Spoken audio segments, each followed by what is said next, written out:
there, amazing explorers! Have you ever looked at a map of the world and wondered, why does Earth look like a giant puzzle made of colorful blobs?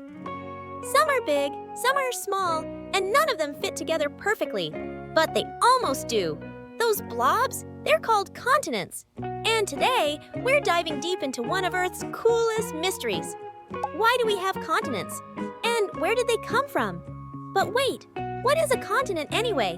Is it like a super island, a group of countries, or is it just a random chunk of land? Let's break it down.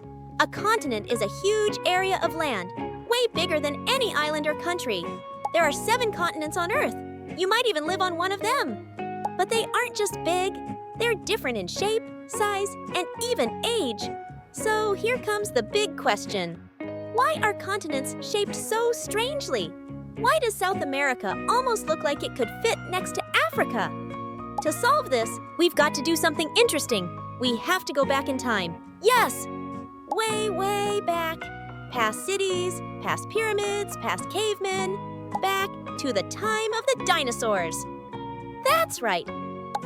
Back then, there weren't 7 continents. There was just one giant supercontinent.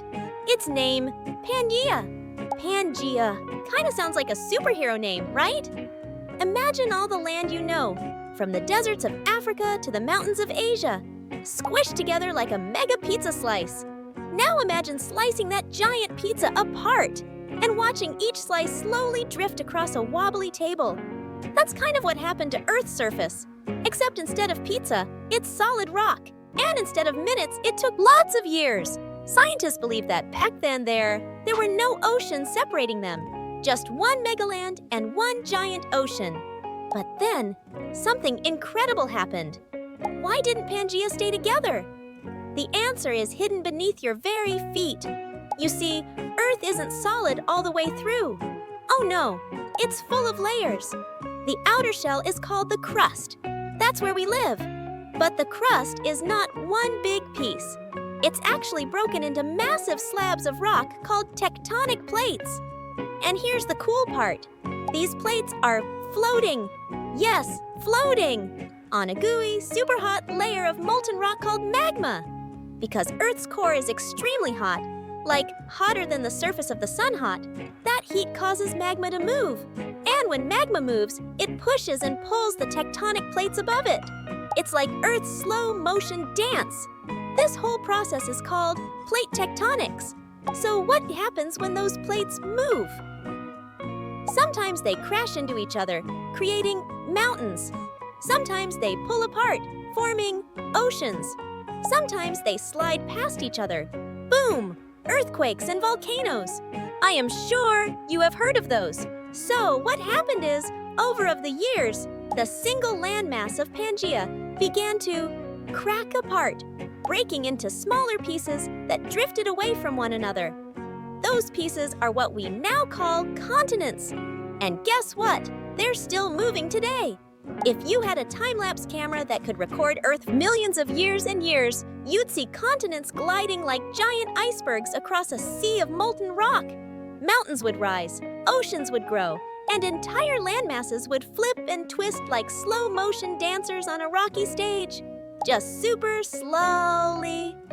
In fact, the continents move about 2 to 5 centimeters every year. That's as fast as your fingernails grow.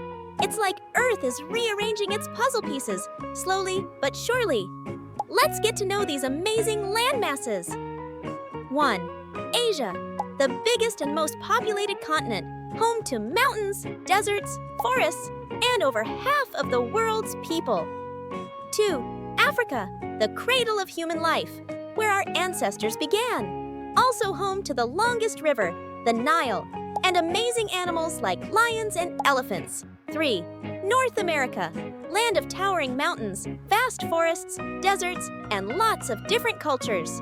4. South America, home to the Amazon rainforest, the world's largest jungle, and the incredible Andes Mountains. 5. Europe, packed with history, castles, cool languages, and awesome inventions. 6. Australia, the smallest continent, but full of cool animals like kangaroos, koalas, and the only egg-laying mammals. 7. Antarctica, the coldest place on Earth. It's mostly covered in ice and home to penguins, not polar bears. These continents are not visible moving in real time. Not with our eyes, they move way too slowly. But scientists use satellites to track their movement from space. And guess what? Some continents are actually moving closer together again. So in the future, they might all smash back together into a new supercontinent. It's amazing to even think about it, right? Some scientists already have a name for it. Pangaea Proxima, meaning next Pangaea. Just imagine, if your house was once neighbors with Australia, it could be again someday. So here's what we learned today. Continents are giant landmasses floating on Earth's crust. They used to be part of one supercontinent, Pangaea. Earth's plates drift slowly because of heat inside the Earth. That drifting separated the continents over millions of years. They're still moving today, right under our feet. Earth is like a living, moving puzzle, and we're all standing on top of the pieces. We hope you had fun on learning the mystery of continents. Want to explore more awesome things about our planet?